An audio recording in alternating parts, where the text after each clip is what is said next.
Bonjour Pablo, bonjour Sam, bonjour Julie, bonjour tous les copains des lectures de Palou. Quand maman ou papa ou un autre adulte vous épluche une pomme, vous croquez la pomme, mais il reste la pelure. Qu'est-ce qu'elle devient cette pelure?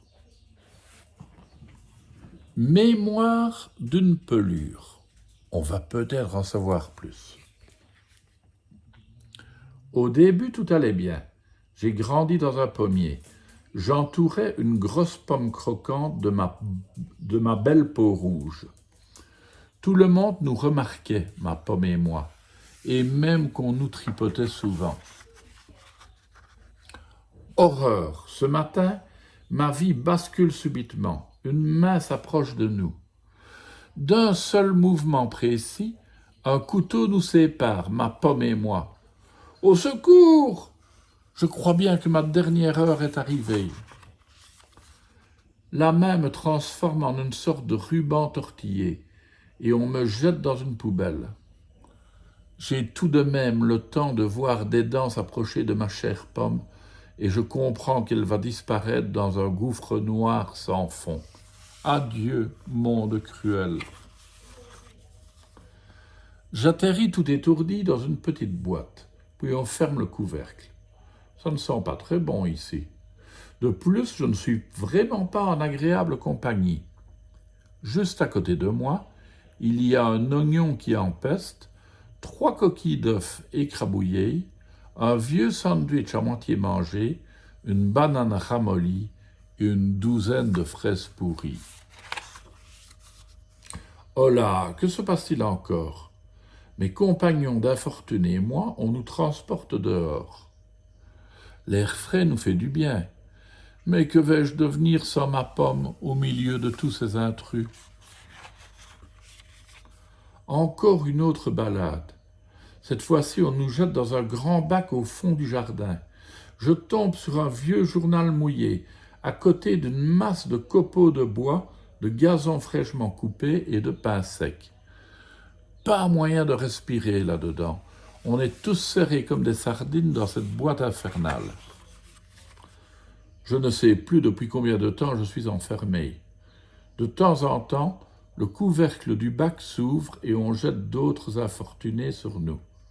Coucou, tu me reconnais?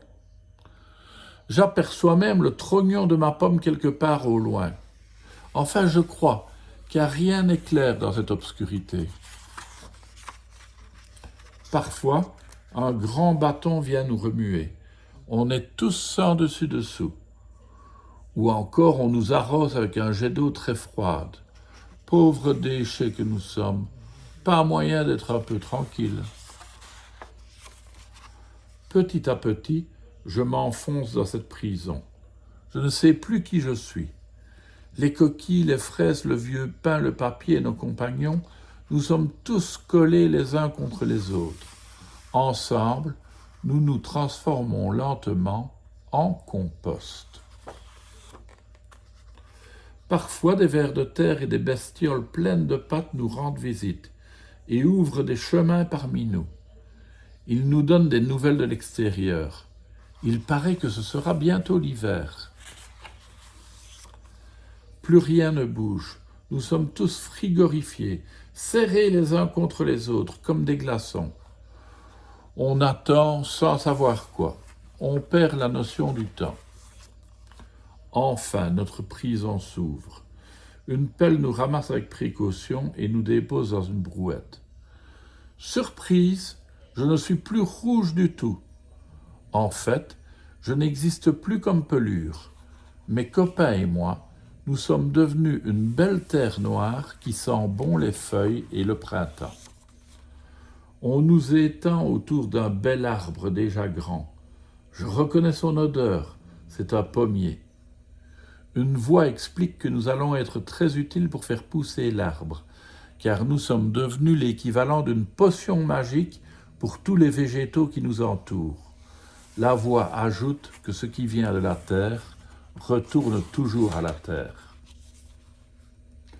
Même si je reconnais vaguement la main qui m'a séparé de ma pomme, je suis contente de retrouver un pommier, de caresser son écorce, de sentir l'odeur de ses fleurs et d'être utile. Enfin, je suis sorti de la grande noirceur. Ouf! Je sais maintenant que tous mes compagnons ont trouvé une place dans le jardin. Quant à moi, je regarde mon pommier grandir et je sais que les petites pommes qui commencent à pousser entre les feuilles seront aussi utiles que moi quand elles seront grandes et passeront par le bac de compost. C'est la vie. Est-ce que vous faites un compost, vous? Oui? Ah ben c'est très bien. Ça aide à faire pousser les plantes, comme on a vu, n'est-ce pas? À demain, les enfants.